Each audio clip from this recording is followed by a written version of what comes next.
नमस्कार। स्वागत है आज ज्ञान गीता के 13वें अध्याय में। 13वें अध्याय में श्री कृष्ण ने कहा, हे अर्जुन, यह शरीर एक क्षेत्र के समान है। जैसे खेत में बोए हुए बीज समय आने पर एक पेड़ का रूप ले लेते हैं, इसी प्रकार हमारे कर्मों के संस्कार रूपी बीजों से शरीर रूपी फल समय समय पर प्रकट होता रहता है। तो श्री कृष्ण यहाँ कह रहे हैं कि ये जो हमारा शरीर है, जो हमारी बॉडी है, वो एक क्षेत्र के समान, एक फील्ड के समान है। तो यहाँ पर इस फील्ड में जब अगर बीज रह जाएगा तो बार बार पेड़ बनकर तैयार हो जाएंगे। तो जो बीज का मतलब हमारे संकल्प जो हमारे अंदर अभी भी बाकी हैं, उनकी वजह से बार बार हम इस दुनिया में जन्म लेते रहेंगे। जन्म और मृत्यु के इस चक्रव्यूह में हम फंसे रहेंगे और आते जाते रहेंगे। तो Shri Krishna is saying our body is like a field and beliefs or the karmas are like seeds. जब पेड़ खत्म हो जाए पर अगर बीज अभी भी हो तो वह कितने भी पेड़ों को जन्म दे सकता है। इसी प्रकार हमारे संस्कार रूपी बीज इस तरह शरीर को प्रकट करते रहते हैं, अर्थात हम जन्म लेते रहते हैं। वे कहते हैं, जो क्षेत्र है उसका क्षेत्रज्ञ अर्थात जीव आत्मा, यह सब तू मुझ में ही समझ। जो इस क्षेत्र और क्षेत्रज्ञ के तत्व को जानता है वह ज्ञानी है। The knowledge of both the field and the knower of the field is the real knowledge. अब ये बात कह रहे हैं कि जो क्षेत्र है वो फील्ड है और इस क्षेत्र को चलाने वाला कौन है। जो क्षेत्र को चलाने वाला क्षेत्रज्ञ है उसके बारे में भी तू मुझसे सुन, मैं उसके बारे में तुझे बताता हूँ। तो जो क्षेत्र और क्षेत्रज्ञ के तत्व को जानता है वही ज्ञानी है।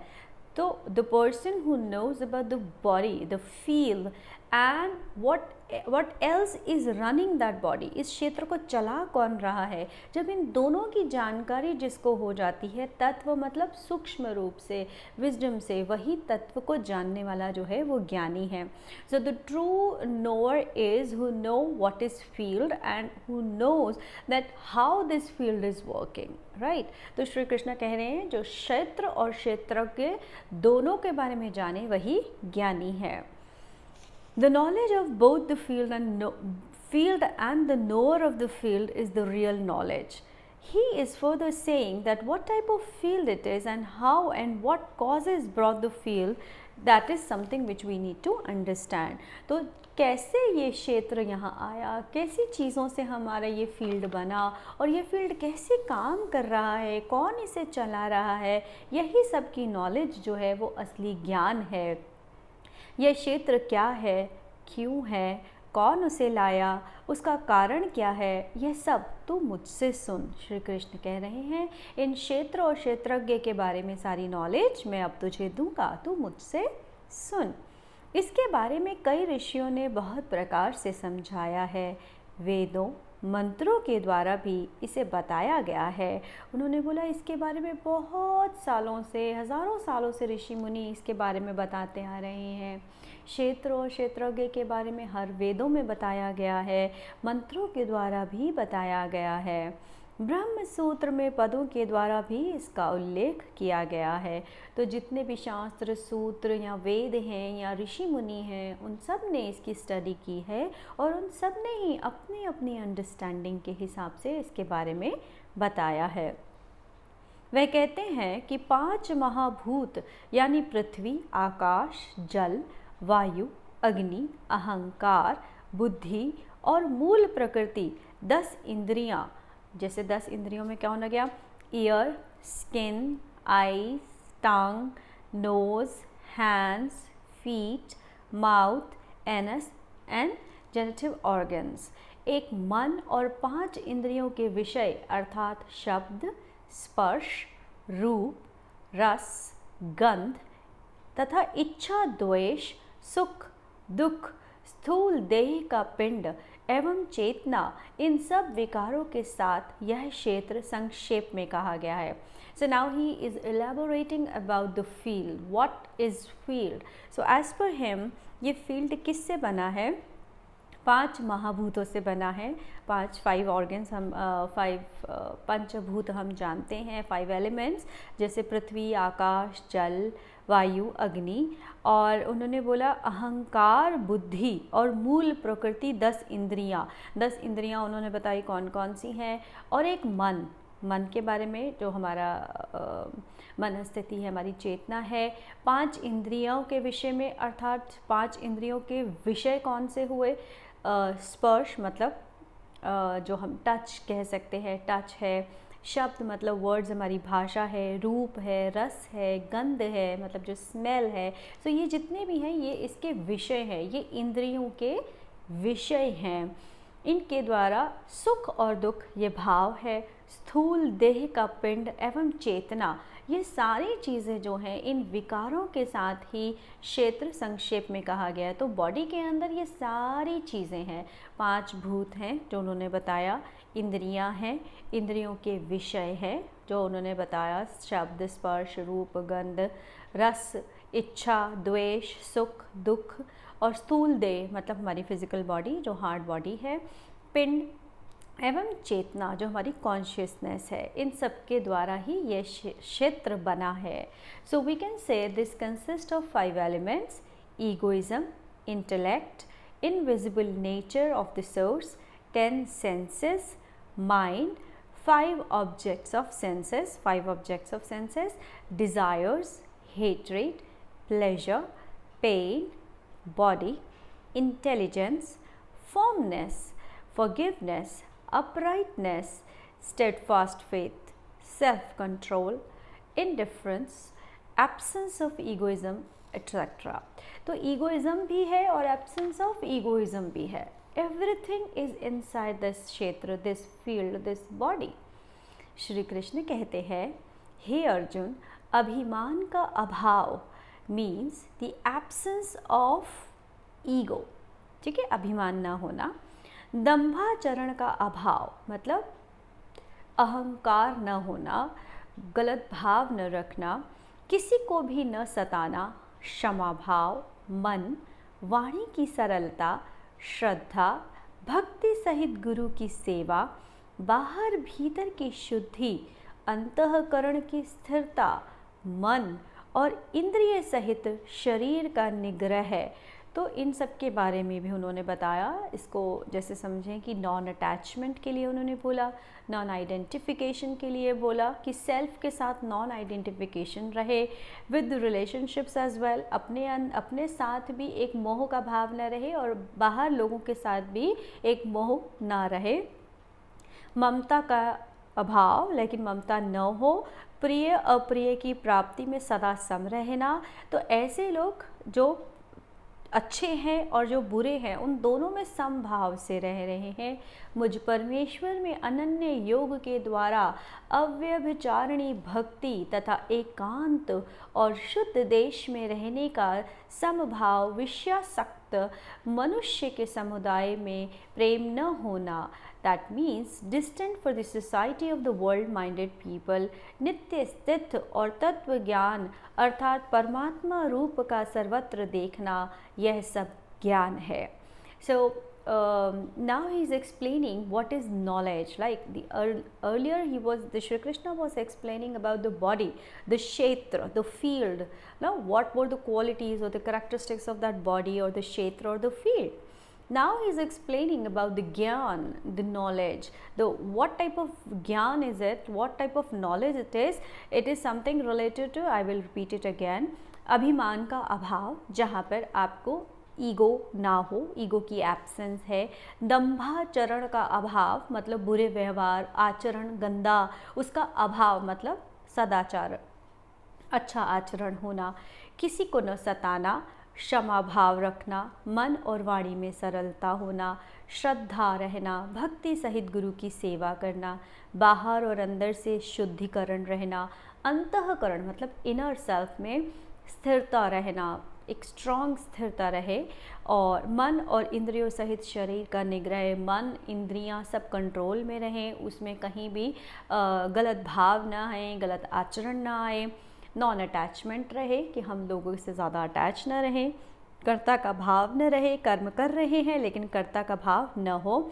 नॉन आइडेंटिफिकेशन, एक मूवी की तरह सबको देखें, उसमें हैं आप, रोल प्ले कर रहे हैं लेकिन फिर भी अपने आप को उस रोल के साथ आइडेंटिफाई नहीं करें, अटैच नहीं करें, अलग रह कर अपनी अलग पहचान से देख सकें कि ये जो कुछ शरीर में हो रहा है, ये क्षेत्र में हो रहा है, ये हो रहा है, ये क्षेत्र मैं नहीं हूँ, इस क्षेत्र में सब कुछ मैं कर रहा हूँ, एक्सपीरियंस कर रहा हूँ। ममता का न होना, ना अपने इस क्षेत्र, अपने शरीर से भी ममता न होना, और शरीर से रिलेटेड और अलग जितने शरीर हैं उनके रिलेशनशिप्स हैं उनसे भी अटैचमेंट न होना।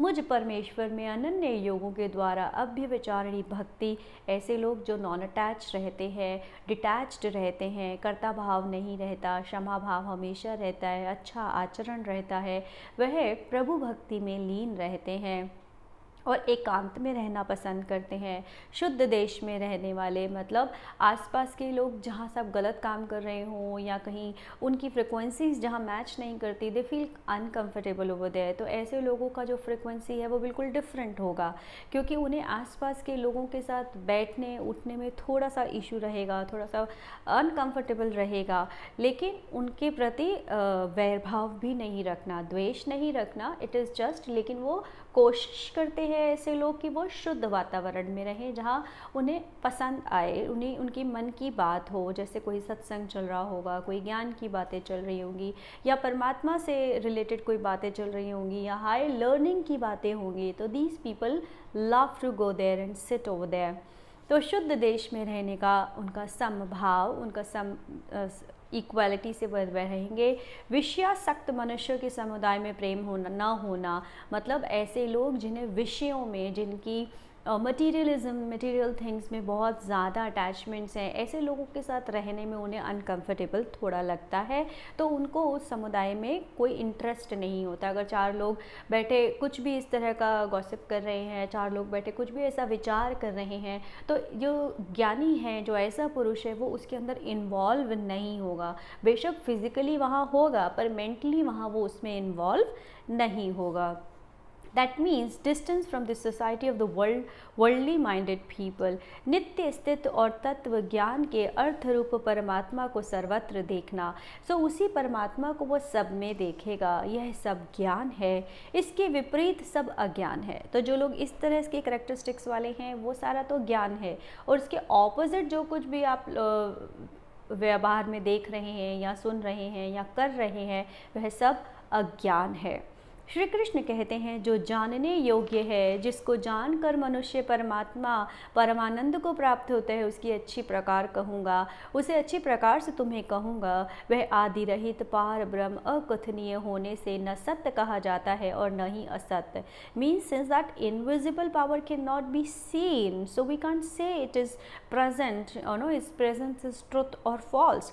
तो वो कह रहे हैं कि कुछ लोग मानते हैं कि परमात्मा है, वह सत्य है, कुछ लोग कहते हैं कि नहीं नहीं ये सब कुछ झूठ है, ऐसा कुछ नहीं होता, ये सब बेकार की बातें हैं।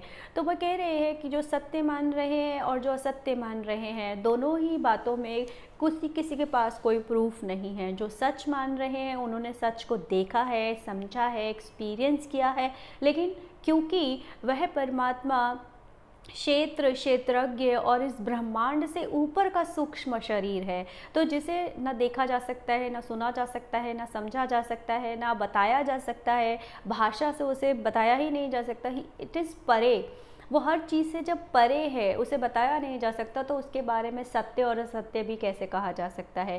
क्योंकि सत्य और असत्य है तो उसी को बताया जा सकता है जिसको आप प्रूफ कर सकते हो, जिसकी कोई मेजरमेंट का पैरामीटर हो। जिसके मेजरमेंट का कोई पैरामीटर ही नहीं है, कोई तरीका ही नहीं है उसको मेजर करने का, तो उसके बारे में सत्य और असत्य कैसे कहा जा सकता है? इसीलिए वह कह रहे हैं कि वह सत्य और असत्य से भी परे है, वो बिल्कुल अलग है, अननोन है, अनसीन है, वो सिर्फ एक्सपीरियंस किया जा सकता है। सो निराकार को जो कुछ सत्य और असत्य की कसौटी पर नहीं परखा जा सकता, जिस प्रकार रोशनी को बिना आँखों वाला कोई सत्य या असत्य नहीं बता सकता। जैसे अगर कोई जिसकी आंखें नहीं हैं, उसके आगे आप जितना भी प्रकाश लेके आ जाओ, उसके लिए वो प्रकाश का होना या ना होना दोनों ही बेकार है, कोई मूल्य नहीं रखते, ना वह सत्य है ना वह असत्य है उसके लिए।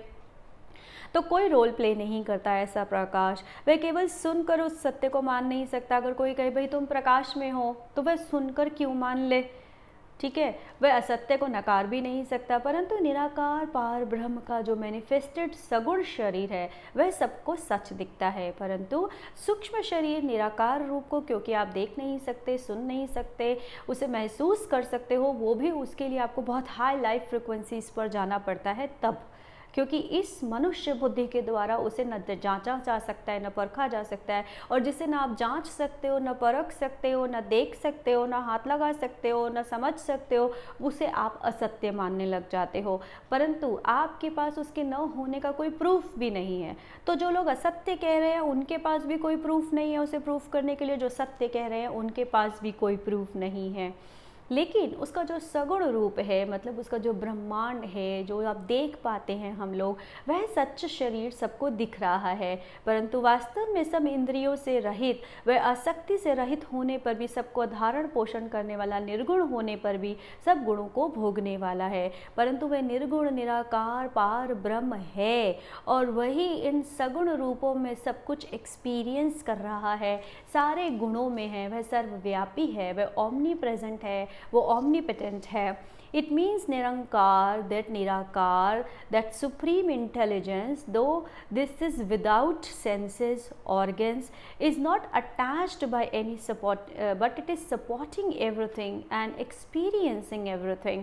जैसे हमारा सूक्ष्म शरीर है जिसे हम देख नहीं सकते, समझ नहीं सकते, परंतु वह हमारा जो सूक्ष्म शरीर है वही हमें चला रहा है। वही हम जब पानी पी रहे हैं तो वो एक्सपीरियंस कर रहा है, वही उस गुस्से को एक्सपीरियंस कर रहा है, वही उस हार को एक्सपीरियंस कर रहा है और वही उस जीत को एक्सपीरियंस कर रहा है। उसी प्रकार इस ब्रह्मांड में जो कुछ हो रहा है यूनिवर्स में, उसका जो सूक्ष्म शरीर है वो हम सब में अवेलेबल है, वो सब में ओमनी प्रेजेंट है, क्योंकि वही इन सब गुणों में बरत रहा है, इन सब गुणों को एक्सपीरियंस कर रहा है।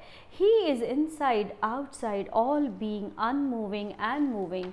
तो जितना भी कुछ है उस हर चीज़ में वो है कि जैसे शरीर में हमारी अंगुलियां हैं, तो मेरा सूक्ष्म शरीर इन अंगुलियों में भी चेतना के रूप में है, तो मेरे पूरे शरीर के अंदर मेरी सूक्ष्म चेतना अवेलेबल है। इसी प्रकार इस पूरे यूनिवर्स का जो सूक्ष्म शरीर है वो पूरे यूनिवर्स में अवेलेबल है, हर उसकी चेतना हर जगह है। Because you know with my सूक्ष्म intelligence, with my own super intelligence, I am working, my fingers are moving, my mouth is moving, I am speaking, I am using things. So this is how the universe का जो body है that is working through its सूक्ष्म शरीर, और वही पूरी ब्रह्म body में omni present है, पूरा ओमनीपोटेंट है, हर जगह वो बरत रहा है। At a subtle level he operates, he is unknowable, he is far and he is near। वो दूर भी है, वो पास भी है। जैसे हमारा सूक्ष्म शरीर हमारे से दूर है, हम उसे देख नहीं पा रहे, लेकिन वो हमारे अंदर भी है, उसी के थ्रू, उसी इंटेलिजेंस के थ्रू सब कुछ हो रहा है।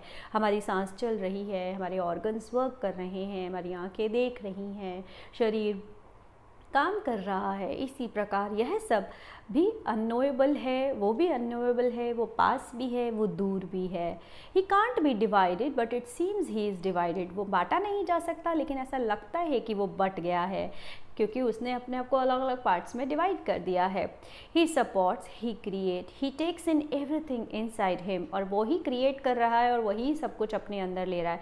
जिस प्रकार मेरे सूक्ष्म शरीर से मैंने शरीर को बनाया, शरीर से हर पार्ट से ऑपरेट किया, और जब मेरा पर्पस पूरा हो जाए या मेरा एक्सपीरियंस पूरा हो जाएगा तो इस शरीर को ख़त्म करके वापस अपने सूक्ष्म शरीर में चले जाएंगे। इसी प्रकार वह सूक्ष्म निराकार पार ब्रह्म परमात्मा इस यूनिवर्स को बनाता है, उसमें है, और उसके बाद उसे अपने ही अंदर समेट लेता है। वही उत्पन्न करता है, वही चलाता है, सबका नाश भी कर देता है। पार ब्रह्म ज्योतियों की भी ज्योति है, माया से परे है। वह केवल जानने योग्य, तत्व से ज्ञान प्राप्त किए योग्य, सबके हृदय में विशेष रूप में स्थित है। वह सिर्फ जानने योग्य है और सबके हृदय में है, परंतु किसी को पता नहीं। जैसे कस्तूरी मृग के अंदर ही है और उसे ढूंढने के लिए मृग जगह जगह भागता है। सो वही बात वे कह रहे हैं कि वह सबके हृदय में है, उसका अंश सबके अंदर है।